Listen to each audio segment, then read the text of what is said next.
8 months pregnant. She sought shelter near a high-end restaurant. What the Millionaire CEO did when he saw her will shock you. The snow didn't fall with the softness you see on Christmas cards. On that Tuesday night in Chicago, it came down heavy, hard, driven by a wind that seemed to have sharpened teeth, biting any exposed skin. The city, with its distant lights and towering skyscrapers, looked like an indifferent concrete monster, oblivious to the suffering of those walking below. Elena Rossi pulled the edges of her threadbare wool coat, trying unsuccessfully to button it over her enormous belly. At 24, carrying a baby due in 8 months, she felt the weight of the world, both literally and figuratively, on her aching back.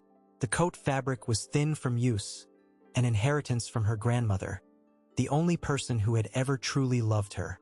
But Grandma was gone 2 months ago, taken by sudden pneumonia, and with her went the roof that sheltered Elena. As she shuffled along, her broken boots letting the icy dampness soak her socks, Elena recalled, with a knot in her throat, the scene in the old house. Her aunt and uncle, distant relatives who never visited, had appeared like vultures the day after the funeral. "The house is being sold to pay off the old woman's debts," they had said, not even glancing at Elena's swollen stomach. "You have a week to clear out.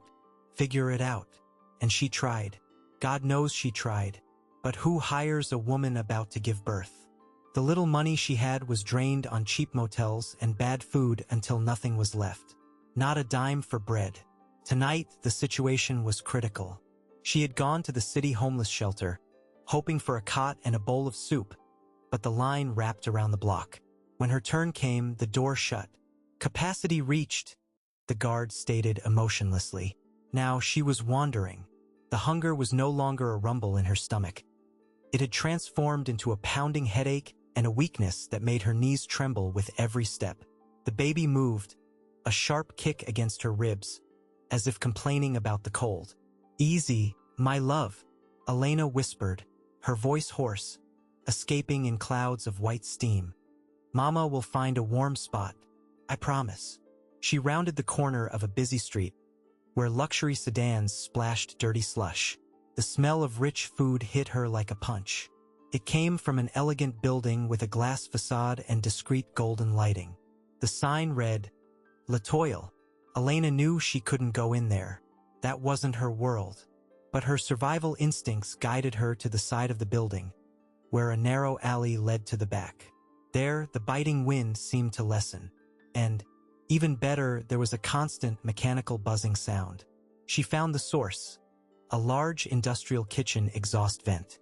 The air coming out smelled of rosemary, butter, and roasted meat, but most importantly, it was warm. Blessed warm air. With trembling, purple-tipped fingers, Elena gathered some pieces of cardboard stacked near the dumpsters. They were slightly damp, but they would serve to insulate her body from the frozen ground. She arranged her improvised bed right under the air vent, leaned back against the brick wall, and hugged her stomach, trying to transfer the little warmth she had left to her child. On the other side of that brick wall, the world was golden, warm, and fragrant. Gabriel Thorne, the executive chef and owner of La Toile, moved through the kitchen with the precision of a surgeon. At 33, he was the picture of success. His white chef's coat was immaculate, without a single stain, and his staff obeyed his every command with a mixture of respect and reverent fear. "Table 7 asked for the filet medium rare. This is overcooked," Gabriel said, his voice low but firm, sending the plate back to the line cook. There was no anger in his tone, just cold, technical demand. The assistant rushed to redo the dish. Gabriel sighed, wiping his hands on a linen cloth. He looked into the dining room through the small window of the swinging door. The restaurant was full. Couples toasted with wines that cost more than a worker earned in a month. Laughter, muffled conversations, the clinking of silver cutlery. It should have been enough. He had built this empire from scratch. He had money, he had fame, he had gourmet magazine covers. But as he watched that theater of other people's happiness, Gabriel felt hollow. It was as if, inside him, the snow was falling harder than outside. 3 years. It had been 3 years since the call came. the hesitant voice of the police officer explaining the accident on the wet road. His wife, Mariana, 7 months pregnant with their first child, hadn't made it. Since then, Gabriel had lived on autopilot.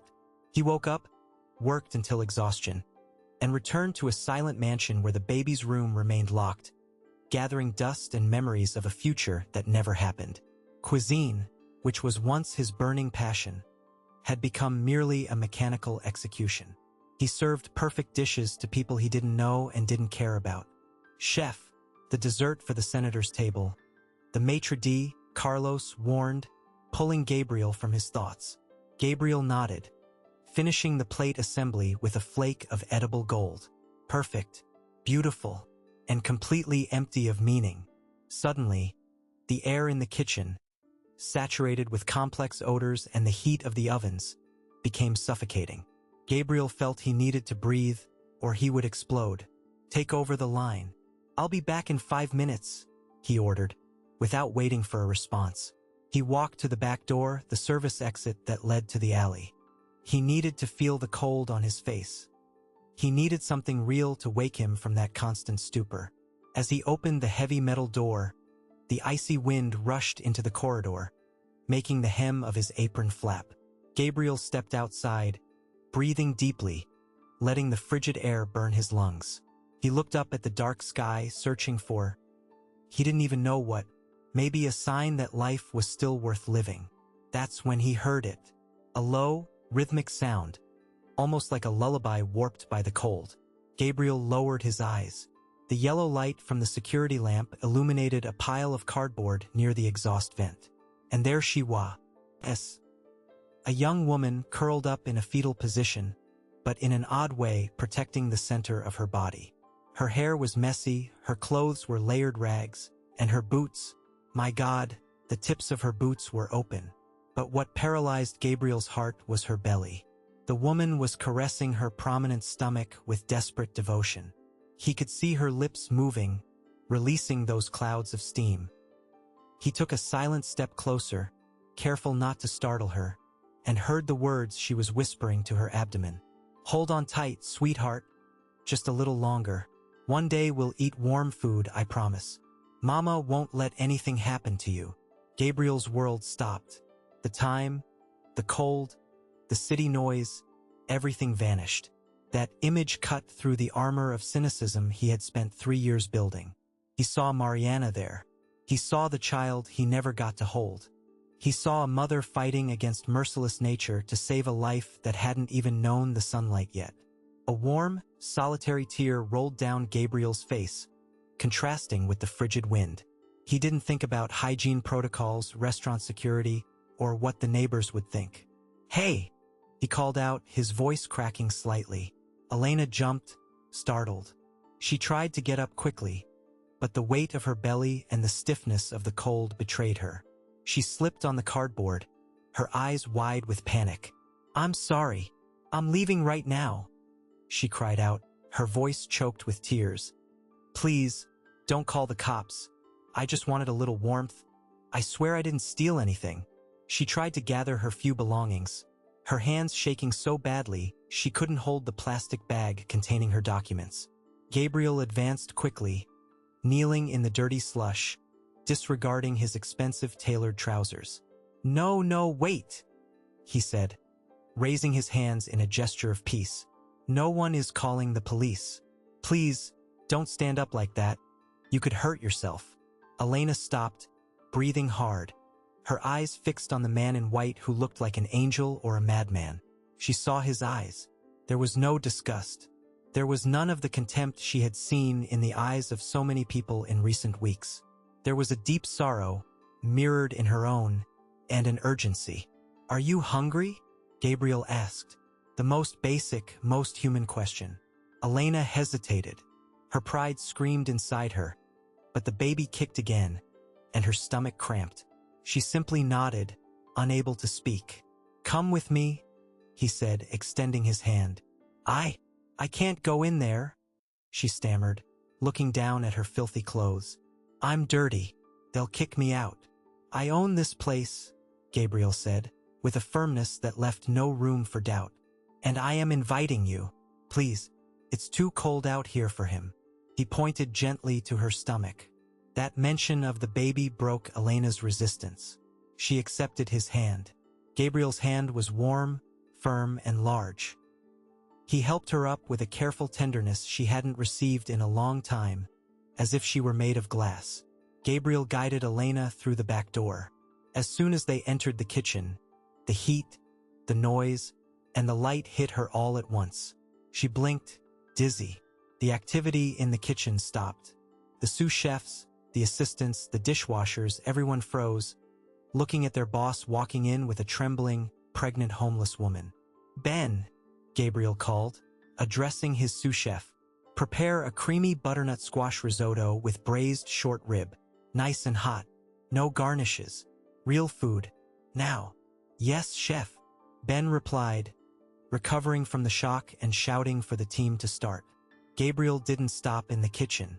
He continued guiding Elena. Where are we going?"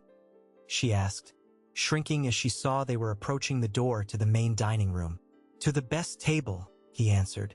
When they entered the luxurious hall of Latoile, the effect was immediate. The murmur of conversations ceased. Heads turned. Ladies in fur coats and men in bespoke suits stared in astonishment at the fragile figure, in worn clothes and wet boots, walking across the Persian rug. Elena lowered her head, feeling her face burn with shame. She wanted to disappear, but Gabriel held her hand more firmly, raised his chin, and walked with regal dignity. He looked at the customers, daring anyone to say a word. No one did. He led her to a table near the stone fireplace, where the fire crackled warmly. He pulled out the upholstered chair for her. "Sit here. The fire will warm you up faster." The maitre d', Carlos, a man who had worked with Gabriel for 10 years and knew his boss's tragedy, quickly approached. He didn't bring a menu. He brought 2 thick wool throws that the restaurant kept for guests dining on the terrace. "For you, ma'am," Carlos said, with genuine kindness, covering Elena's shoulders. Elena touched the soft fabric of the throw, and for the first time in weeks, she felt safe. The tears she had held back in the cold began to fall silent, washing the grime from her face. Minutes later, the food arrived. It wasn't one of those tiny portions the restaurant usually served. It was a deep, steaming bowl, smelling of home, comfort, and embrace. Gabriel sat across from her, not as the owner, but as company. He poured her a glass of water. "Eat slowly," he instructed softly. Elena ate. The first spoonful made her entire body tremble. The warmth of the food spread inside, calming the baby, calming her soul. She ate while crying, sobbing between bites, while Gabriel merely watched, protecting that moment like a guard dog. Gradually, the atmosphere in the restaurant changed. The initial shock of the customers morphed into something else. They saw the raw humanity right in front of them. A woman at the next table, visibly moved, called the waiter and asked to discreetly pass an envelope to Gabriel. Contained cash. Another couple offered a card with the contact information for a reliable women's shelter. But Gabriel had already made his decision. As he watched Elena scrape the bowl clean, he knew he couldn't just give her money and send her back into the night, or to an overcrowded shelter. He looked at her belly again. That baby would be born soon. When Elena finished, she looked at Gabriel, her eyes swollen but shining with immense gratitude. I don't know how to thank you. You saved my life and my son's life today. I'll leave now. I don't want to inconvenience your customers further." She made a move to stand up, but Gabriel placed his hand gently on her arm. "Do you have somewhere to go, Elena? Truly?" Elena opened her mouth to invent a lie, to say she had a friend, but the kindness in his eyes disarmed her defense. She lowered her head. "No, I don't." "Then you are not leaving," Gabriel said. Elena stared at him, confused. "What do you mean?" "I live here. There's an annex house behind the restaurant property. It's far too big for me. There's a guest room that is empty, clean, and heated. It has a private bathroom. You will stay there." "What? No, I can't. You don't even know me. I'm a stranger." Elena panicked at the excessive generosity. It seemed too good to be true, and life had taught her that when a gift is too much, caution is necessary. Gabriel sighed and, for the first time, let his guard down completely. I know what it's like to be lost in the cold, Elena, even when you're inside a warm house. He paused, swallowing hard. My wife, she was pregnant when she died. I couldn't do anything for her. I couldn't save my son. His voice broke, and Elena saw the raw pain there. But I can help you. Please, let me do this. Not for you if you don't want, but for the child. Stay until the baby is born. Then we'll figure things out. Elena looked at that powerful man, who had everything, but who seemed as broken as she was. She saw the truth in his words. It wasn't arrogant charity. It was a plea for mutual rescue. He needed to help to heal, and she needed help to survive. Slowly, she nodded. Thank you, she whispered. Gabriel called Carlos and asked him to prepare the guest room. That night, Elena took her first hot bath in months. The water washed away the street grime and the chill from her bones. She put on a large cotton t-shirt that Gabriel lent her and lay down in the soft bed, with sheets that smelled of lavender. Through the bedroom window, she saw the snow falling outside. It was still a violent storm, but now she was on the inside. She placed her hand on her belly. The baby was calm. Downstairs, Gabriel sat in his armchair, in the dark. The house was no longer completely silent. He could hear Elena's light steps upstairs. For the first time in 3 years, the silence wasn't oppressive. There was life under his roof. He closed his eyes and, strangely, managed to fall asleep without needing medication. Days turned into weeks. A curious routine established itself between the millionaire chef and the young pregnant woman. Elena, feeling indebted, tried to be invisible. She woke up early, tidied the house kitchen, not the restaurants, organized books in Gabriel's immense library, and folded his clothes carefully. Gabriel, in turn, began to change. The restaurant team noticed first. He stopped yelling about a slightly acidic sauce. He started smiling, small, shy, but real smiles. He came home during the breaks between lunch and dinner to make sure Elena had eaten the organic fruit he personally bought at the market. He took her to the obstetrician, paid for the exams, saw the ultrasound. When the doctor showed the little heart beating on the monitor, Gabriel had to leave the room so he wouldn't break down in front of Elena. Life was happening again. One rainy Sunday afternoon, the restaurant was closed. Elena came down to the living room and found Gabriel with an old photo album on his lap. He didn't close it when she entered. She sat next to him on the sofa. She was beautiful, Elena said, looking at the photo of a smiling woman with her hand on her belly. She was, Gabriel replied. Her name was Mariana. She loved rainy days. She said it was the perfect day to bake carrot cake. My grandmother made the best carrot cake in the world, Elena said, smiling at the memory. She taught me how to cook, you know? I'm not a chef like you, but she always said my cooking had soul. Soul is the ingredient that's been missing from my kitchen for a long time, Gabriel admitted, looking into her eyes. At that moment, Elena's baby gave a kick so hard that her stomach visibly moved. Elena laughed and, on an impulse, took Gabriel's hand and placed it over the spot where the baby kicked. Feel that? He's awake. Gabriel felt the vigorous movement under his palm. It was like an electric shock, but not of pain, of life. The connection was instantaneous and overwhelming.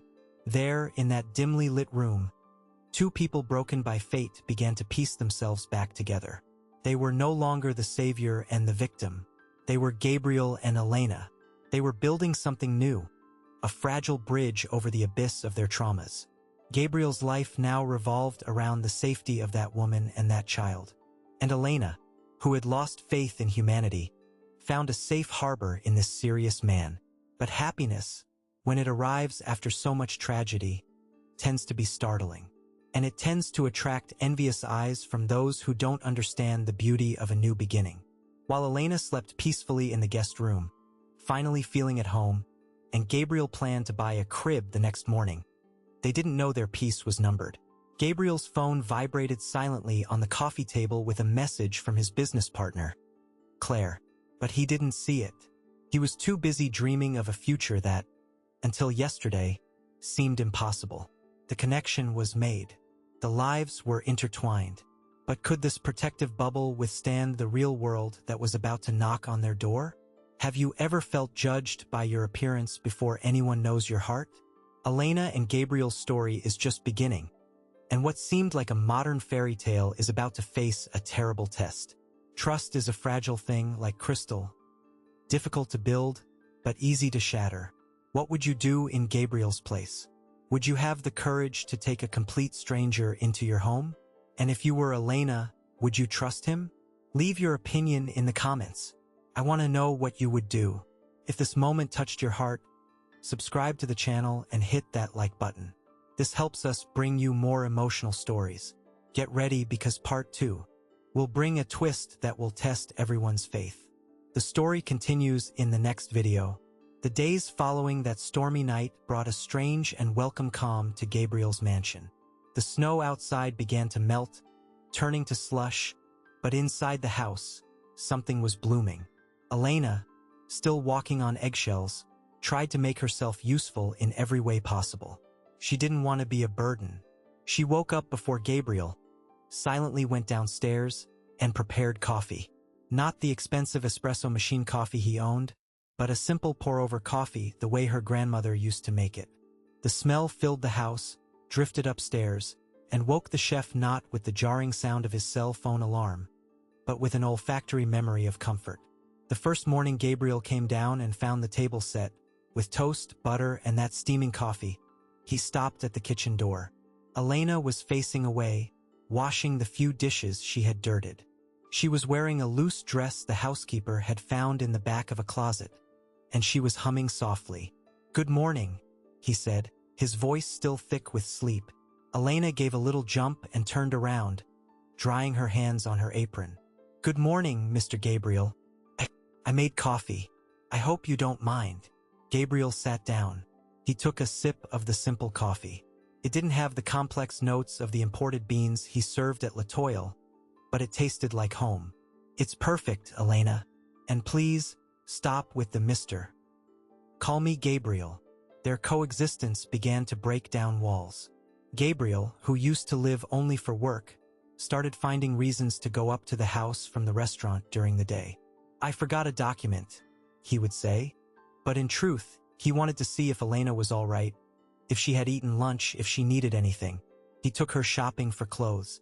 Nothing luxury that would make her uncomfortable, but comfortable maternity wear, soft cottons, warm coats, and new boots. Boots that wouldn't let the water in. Seeing Elena try on a red coat and smile at her reflection, stroking her belly, untied something in Gabriel's chest. It was as if the ice of 3 years was finally melting. The restaurant staff also adopted Elena. When she came down to the conservatory garden located between the house and the dining room, the cooks competed to see who could prepare her afternoon snack. Ben, the usually grumpy sous chef, was caught smiling while picking out the best strawberries for the girl. The baby, not even born yet, was already La Toile's unofficial mascot. One afternoon, Gabriel came home early and found Elena in the library. She was reading a French culinary book, her eyes bright with curiosity. "You like that?" he asked, leaning on the door frame. "I love it," she replied, without looking away from the pages. "My grandmother always said cooking is the only magic that truly exists. You take ingredients that are nothing alone and transform them into happiness." Gabriel sat next to her and began explaining the technique behind a bechamel sauce. The conversation flowed for hours.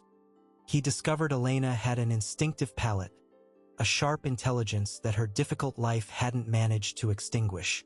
In that moment, he didn't just see a woman who needed help. He saw an equal partner. They began making plans. Gabriel talked about turning the guest room into a permanent nursery. He talked about names. "If it's a boy, I like Miguel," Elena said. "Miguel is strong. I like that." "Miguel is strong. I like that," Gabriel agreed. Intimacy grew in the comfortable silences, in the casual touch of hands when passing the salt shaker, in the look of complicity when someone made a bad joke on TV. Gabriel felt a fierce responsibility for the child kicking in Elena's belly. He promised himself that, this time, he wouldn't fail. This time, he would protect the family fate had placed in his lap. But happiness, when it shines too brightly, attracts shadows. The shadow had a name: Claire Bennett. Claire was Gabriel's former sister-in-law, the sister of his late wife Mariana, and a minority partner in the restaurant. She had always had an ill-concealed crush on Gabriel, masked as family concern. Since her sister's death, she had been trying to fill the void left behind, managing Gabriel's life and, of course, his money. When Claire arrived from a trip to Europe and found a pregnant stranger living in the main house, wearing clothes that could have been hers, laughing with the man she considered her property, the jealousy was instant and poisonous. "Gabriel, have you lost your mind?" Claire hissed in his office, slamming the door shut. "Who is this girl? A beggar you picked up off the street." "Her name is Elena, Claire, and she is my guest. She needed help." "Guest? She's 8 months pregnant. Do you know who the father is? Do you know if she's running from the police?" "Gabriel, you're a public figure, a businessman. If the press finds out you're harboring some vagrant in your home, Latoila's reputation will be ruined. Watch what you say." Gabriel's voice dropped an octave, cold as the steel of his knives. "Elena is a decent person who fell on hard times. Something you, born with a silver spoon, will never understand." Claire backed away, but her eyes narrowed like a snake's. She realized a direct attack wouldn't work. Gabriel was emotionally involved. She needed to be surgical. That same afternoon, Claire made a call. She hired a private investigator, a man known for digging up the most well-guarded secrets. "I want everything on Elena," she ordered.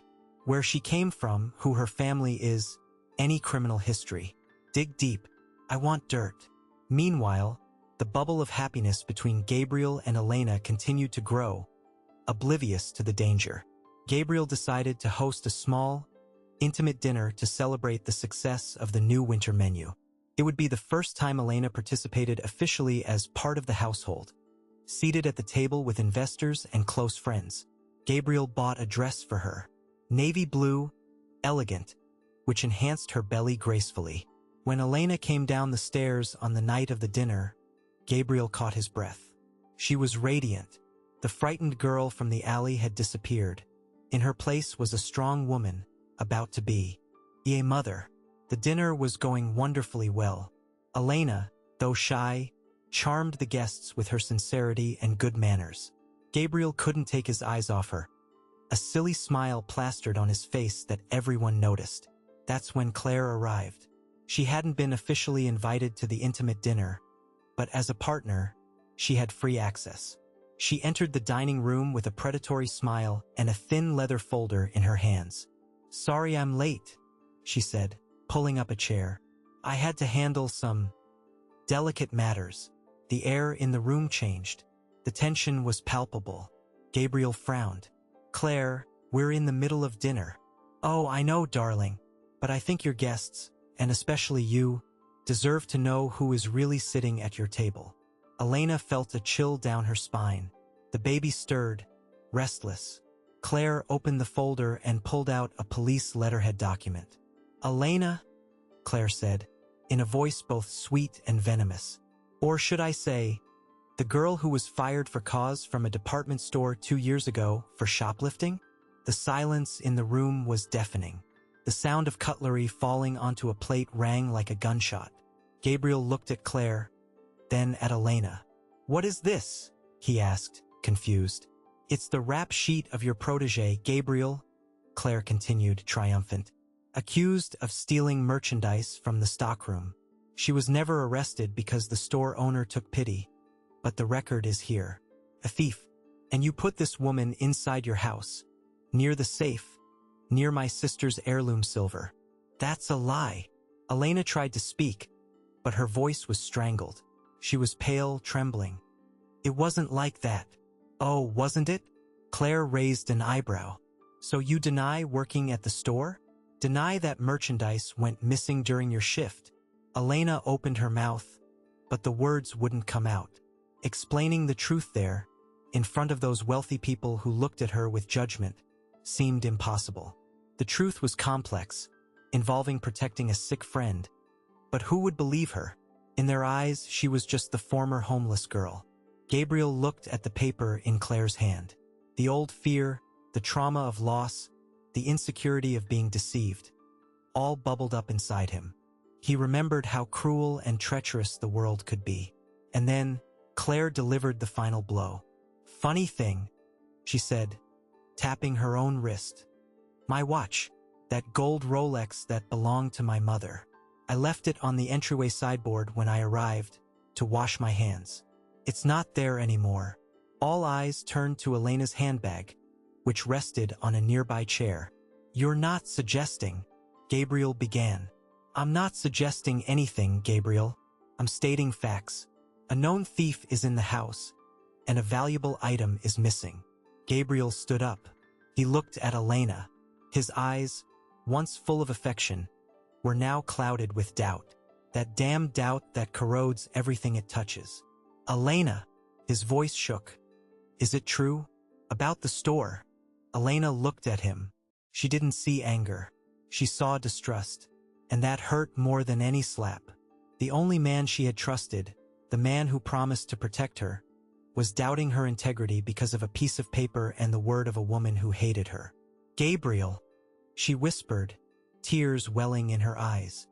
"Do you believe her? Do you really think I would steal from you? After everything you've done for me?" Gabriel hesitated. It was a 2-second hesitation, but it was enough. He didn't say no. He remained silent, processing the fear. His silence was the answer that shattered Elena's heart into 1,000 pieces.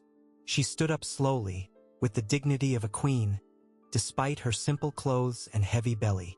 She grabbed her purse and turned it upside down over the table.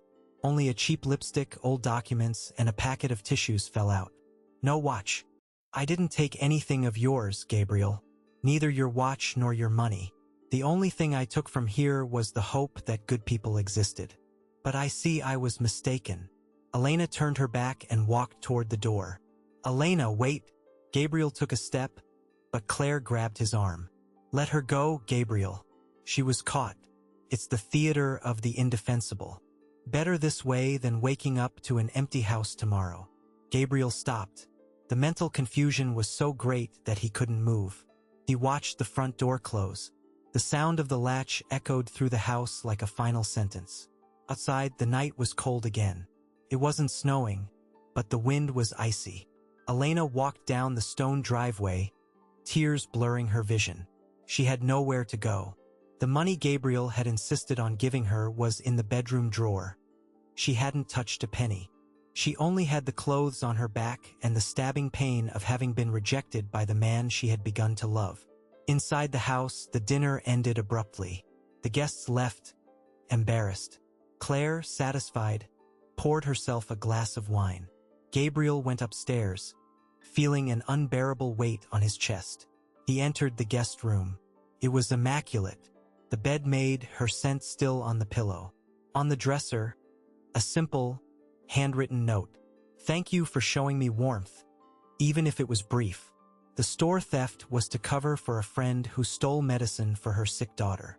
"I took the fall so she wouldn't be arrested. I never stole anything in my life. Take care, Gabriel." Gabriel read the note and felt the floor disappear. He ran into the hallway, screaming Claire's name. "Where is the watch?" he roared, descending the stairs. Claire, frightened by his fury, stammered. I don't know, it must have fallen." Gabriel rushed to the entryway sideboard. He pulled the drawer open hard, rummaging through everything. And there, in the back, hidden behind a pile of old mail, was the gold Rolex. He held the watch, and the realization of what had just happened hit him like a physical punch to the stomach. He had been manipulated. He had let his fear and insecurity overcome the truth his heart was screaming. He had thrown a pregnant woman, about to give birth, out into the cold and dangerous city night. "Get out of my house," Gabriel told Claire, his voice low and terrible. "Gabriel, I was only trying to protect. T out." His scream made the crystal glasses in the room tremble. And don't set foot in my restaurant again. The partnership is over. Claire ran out, pale. Gabriel was left alone in the silent mansion. He ran to the door, opened it, and looked out onto the dark street. "Elena!" he yelled into the wind. But the street was deserted. Only dry leaves whirled on the asphalt. Elena had disappeared into the darkness, taking with her the child Gabriel already considered his own blood. He grabbed his car keys. His hands were shaking so much that he could barely fit them into the ignition. He had to find her. He needed to find her. But the city was immense, the night was dangerous, and time was running against them. As Gabriel sped his car through the empty, wet streets, his heart pounding in his throat, he didn't know that Elena, miles away, felt the first strong contraction, an acute pain that made her double over on a deserted sidewalk. Her water broke. She was alone, in the dark, and the baby was coming. Have you ever made a decision in the heat of the moment and regretted it bitterly the next second? Gabriel's pain is now unbearable, but the danger Elena faces is real and immediate. Pride and manipulation destroyed what could have been a home, and now an innocent life is at risk on the cold streets of the city. What would you do if you were in Elena's place? Would you have forgiven Gabriel's doubt? Or would you have done exactly what she did, leaving to maintain your dignity? And Gabriel, does he deserve a second chance after hesitating when she needed him most? Comment forgiveness below if you think they still have a chance, or dignity if you believe Elena was right to leave. This story is reaching its decisive moment. The birth of this baby will change everything, but will Gabriel arrive in time? Or will it be too late to fix the fatal mistake he made? Subscribe now and hit the notification bell, because the next part will bring the surprising conclusion to this emotional journey. The conclusion comes in the next video. Gabriel drove frantically through the city's wet streets, ignoring red lights and the caution that had always governed his life. The leather steering wheel of the imported car seemed to burn beneath his hands. With every mile he sped into the darkness, the image of Elena walking out the door, with that silent, wounded dignity, repeated itself in his mind like a loop of horror.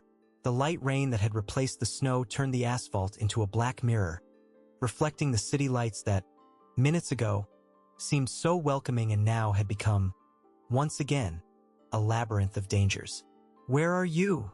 he muttered, hitting the steering wheel. "Please, Elena, where are you?" He tried to retrace the path he imagined she would have taken. He drove to the Central Park, where a few homeless people huddled under the theater's awning. He got out of the car, soaking his Italian leather shoes in the muddy puddles, and asked a group if they had seen a pregnant woman. They denied it, looking at him with suspicion. Gabriel offered money for any information. Nothing. Desperation began to turn into physical panic. The air seemed to be sucked from his lungs. He grabbed his cell phone and called Ben, his sous chef and trusted friend. "Ben, I need you. Now." Gabriel's voice cracked. "Wake up the crew. Whoever can come. Elena is gone. I made a huge mistake. She's on the street, Ben. And the baby could come any minute." On the other end of the line, Ben's silence was brief, followed by the sound of sheets rustling and a firm voice. "I'm heading to the restaurant. I'll call the guys in. We'll divide the city into zones. Take it easy, chef. We'll find her." While the search was being organized, miles away, Elena's reality was much rawer and more painful than Gabriel's regret. She had walked aimlessly for about 40 minutes, guided only by the need to distance herself from the humiliation she had suffered at the mansion. But her body, which had endured so much cold and hunger in the recent weeks, finally gave out. It was on a dimly lit street in an industrial neighborhood that the first real contraction hit her. It wasn't just discomfort. It was like an iron belt being tightened around her hips. Elena let out a muffled cry and leaned against a graffiti-covered wall, feeling her legs give way. "Not now, son. Not now. Mama doesn't have a place to stay," she wept, sliding down onto the damp ground. Her water broke right there, soaking the blue dress Gabriel had given her, the fabric sticking to her cold skin. Fear paralyzed Elena. She was alone, in the pre-dawn hours, more vulnerable than ever. An old car with a loud muffler drove by slowly. Elena shrank, fearing it was someone ill-intentioned. The car stopped. A middle-aged man wearing a night security uniform stepped out. "Ma'am, are you all right?" he asked, keeping a respectful distance, but shining his flashlight on her pale face. "The baby," Elena managed to whisper through clenched teeth, as another wave of pain swept over her. "The baby is coming." The man, a family man named Mr. Henderson, didn't hesitate. He didn't see a homeless person or a dirty woman. He saw a daughter in distress. He ran, opened the back door of his simple car, and helped Elena get in, sacrificing the seat upholstery without a second thought. "Hold tight, dear. The public hospital is right near here. I'm flying low." As Mr. Henderson's car cut through the outskirts toward the emergency room, Gabriel received the call he both feared and desired. It wasn't from Ben. It was from an unknown number. "Hello?" he answered, his voice trembling. "Mr. Thorne? This is Nurse Lucy from St. Jude's Regional Hospital on the north side. A patient was admitted just now in advanced labor. We found one of your restaurant cards in her coat pocket. She's asking for you, though she's very confused."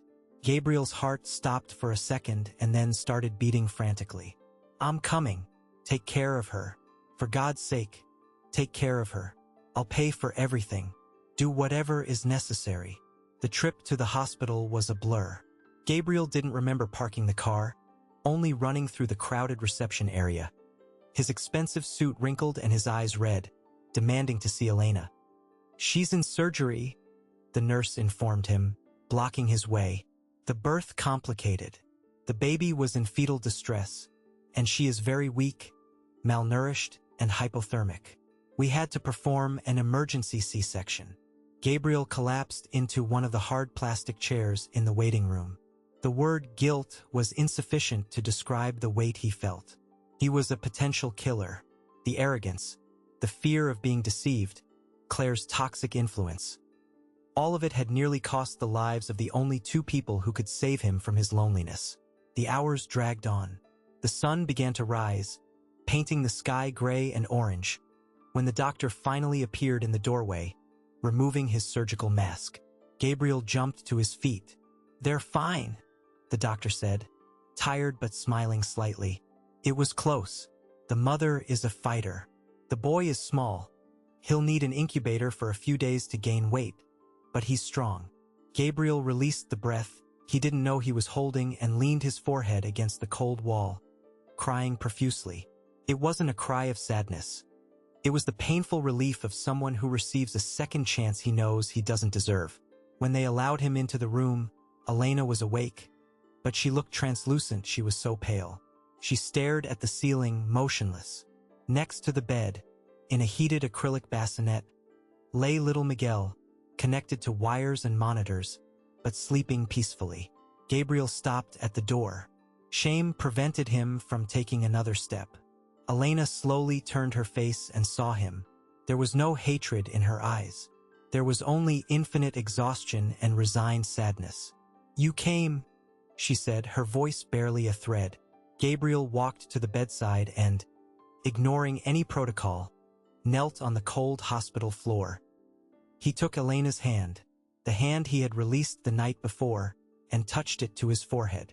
"Forgive me," he sobbed. "Forgive me, Elena. I was a coward.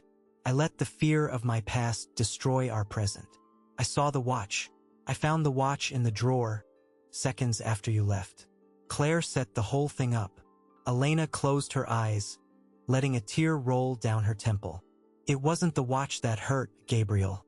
It was your silence. When she accused me, I looked at you. I just needed you to say, 'I know Elena. She wouldn't do this.' But you were silent. And your silence screamed that I was still just the beggar you took in, not the woman you respected." Her words cut deeper than any knife in Latoile's kitchen. "I know," Gabriel admitted, raising his head to look at her, "and I will spend the rest of my life trying to fix that silence." Claire was fired. "She will never come near us again. I don't want to be your savior, Elena. I'm no hero. I'm just a broken man who desperately needs the light you and this boy brought in." He looked at the baby in the bassinet and then back at her, with an intensity that made Elena's heart skip a beat. "That note about your friend and the medicine. I believe you. I should have believed you from the first moment. Please, don't leave me alone in that huge house again. Come back with me, not as a guest, not as a favor, but as my partner in life. Let's raise Miguel together." Elena looked at Gabriel. She saw the deep circles under his eyes, the sincere desperation, the love overflowing there, mixed with regret. She knew what it was like to make mistakes out of fear. She knew what it was like to make difficult choices to protect oneself. She squeezed his hand lightly. "It's going to take a while for the trust to return, Gabriel. The glass broke. We can glue it back together, but the marks will remain." "I don't care about the marks," he said, kissing her hand with devotion. "Marks remind us not to make the same mistakes." Then, Elena sighed, looking at her son. "I guess Miguel is going to need a dad who can cook gourmet baby food." Gabriel smiled through his tears. It was the first true smile in days. The recovery wasn't quick. Elena and Miguel stayed in the hospital for 2 more weeks. Gabriel didn't leave their side. He slept in the uncomfortable armchair, learned how to change tiny diapers, and, most importantly, talked. They talked about everything. About his fears, her childhood, the insecurity that money brings, and the freedom that truth offers.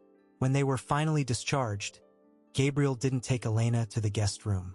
He had the master suite renovated. Miguel got the room that had been locked for 3 years, now painted sunny yellow and full of life. Claire tried to sue Gabriel for breach of partnership, but when he threatened to expose the watch setup and the hiring of the investigator to defame a pregnant woman, she backed down and disappeared from the city, taking her poison with her. Justice sometimes is achieved through the silence of the guilty. Epilogue. 1 year later, L'Etoile restaurant was unrecognizable, but in the best possible way. Where there was once a cold concrete parking lot in the back, a lush conservatory garden now flourished, full of aromatic herbs, cherry tomatoes, and edible flowers. The smell of fresh basil mingled with the aroma coming from the kitchen. It was a Sunday afternoon, and the restaurant was closed to the public, but the kitchen was in full swing. Not to serve the city's elite, but for the Open Table Initiative, a project created and managed by Elena. Every week, L'Etoile opened its doors to serve high-end meals, made with the same quality ingredients from the regular menu, to vulnerable families and shelter residents in the area. Elena, now with her hair cut into a chic bob and wearing a linen tunic, coordinated the team of volunteers with a radiant smile. She was no longer the frightened girl. She was the soul of the place. Gabriel came out of the kitchen carrying a huge platter of pot roast. He paused for a moment to observe the scene. The tables were full of people eating with dignity, talking, laughing. He saw Mr. Henderson, the security guard who rescued Elena that fateful night, sitting at the head of one of the tables, being treated as a guest of honor, something Gabriel insisted happen every month. But Gabriel's gaze sought something else. In the corner of the garden, in a playpen set up on the synthetic grass, a chubby 1-year-old boy with dark hair and curry. Eyes was trying to stand up, holding onto the rails. "Dada!" Miguel shouted when he saw Gabriel. Gabriel handed the platter to a waiter and rushed to pick up his son. He lifted the boy into the air, eliciting hearty laughter that echoed through the garden. Elena approached, hugging Gabriel around the waist and resting her head on his shoulder. "He looks more like you every day," she said. "God forbid," Gabriel laughed, kissing her forehead. "I hope he has your heart, and your courage." "He has our luck," Elena corrected. "The luck of finding warmth in the middle of winter." Gabriel looked around, at the happy employees, at the fed people, at the woman he loved, and the son he had adopted as his own blood. The pain of losing Mariana and their first child would never completely disappear. It was a scar he respected, but the wound no longer bled. It had healed, allowing life to grow around it, stronger and more resilient. He realized, finally, that true success wasn't in Michelin stars or the bank account. The real luxury was having someone to hold his hand when the cold set in, and having the capacity to offer a blanket to those trembling outside. "Shall we serve dessert?" Elena asked, pulling him from his reverie. "I made my grandmother's carrot cake." Gabriel smiled, his heart overflowing. "Let's. The world needs more sweetness." And so, between the smell of warm food and the sound of laughter, the CEO and the former homeless woman continued to write their story, proving that sometimes you have to lose everything to discover what truly has value. Gabriel and Elena's journey teaches us that pride can destroy castles, but forgiveness is capable of building unshakable homes.